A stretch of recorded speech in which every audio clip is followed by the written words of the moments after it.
Hello, welcome back to Crop Life Retail Week. I'm Paul Schrimpf of Crop Life Magazine, joined by Eric Sfiligoj. Lots going on in the retail world. A couple of news items of particular note we wanted to bring to you in this edition. The first is a formulation of a new joint distribution company called Aligned Ag Distributors.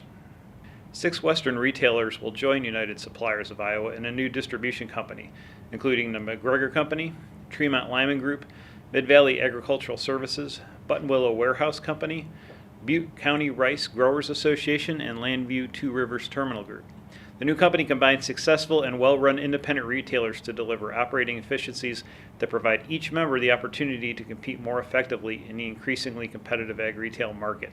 Once the deal commences, the new entity will seek membership in the California-based IAP buying group. The company expects to be fully up and running by October 1st. So from that business story, we now move to a consumer attitude story Eric is going to bring to us. Eric? Yeah, thanks, Paul.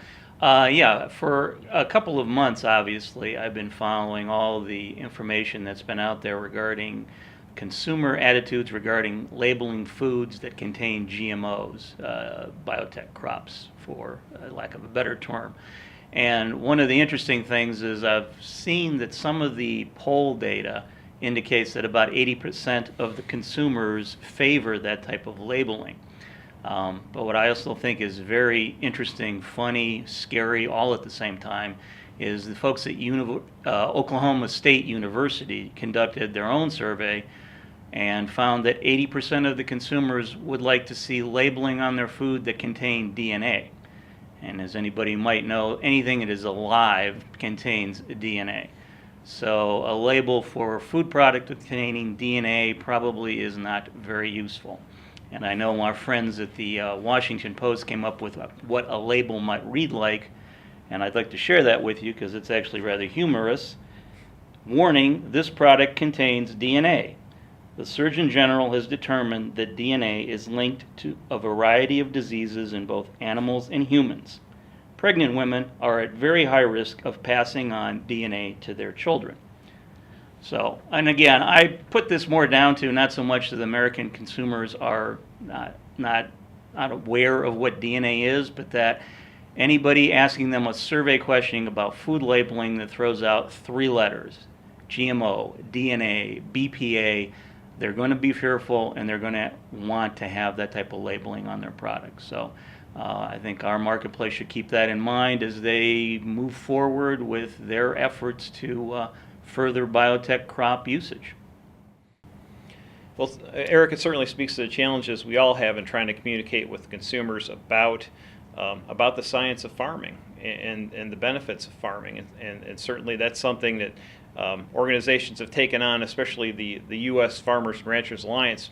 I got a chance to speak with Larry Stoller at the recent American Farm Bureau Federation trade show, and he was talking to me about some of the things that they're doing. A movie called Farmland, many of you are sure aware of, came out and made a significant splash out there in terms of trying to communicate what farmers are all about, what they do, the benefits of modern farming and modern farming technology.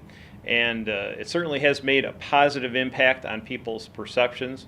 They've done a lot of studies to figure out where people's perceptions are on the front and the back end when that movie came out.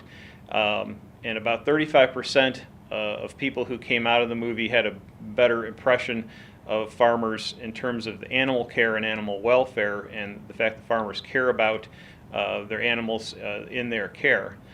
Somewhat less so in the GMO world, again pointing to that challenge that we have. Only about 9 to 12% of people had a different perception of genetically modified crops following the movie than before. So there's a constant need for education going on in the market.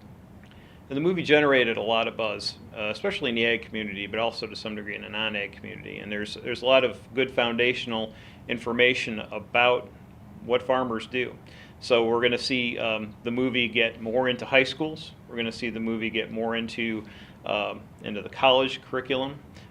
There's a 44-minute shortened version that the organization's actually put together, and they're going to make that along with discussions a key part of what they do with the movie in the future. So Farmland hopefully will continue to give back to the industry and be a positive thing. Another thing that the association is doing is continuing the farm dialogues. They've had a lot of success with bringing together both detractors and supporters of ag, and putting them kind of in a room together and talking about their differences and coming to some understanding, at least about each other moving forward, that they both have legitimate points to make, and that there are really great things happening in modern agriculture.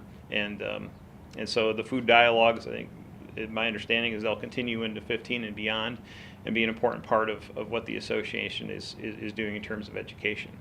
It's a good point, Paul. Yeah, keeping the lines of communication, I think, is very important for our industry and those we're trying to help feed.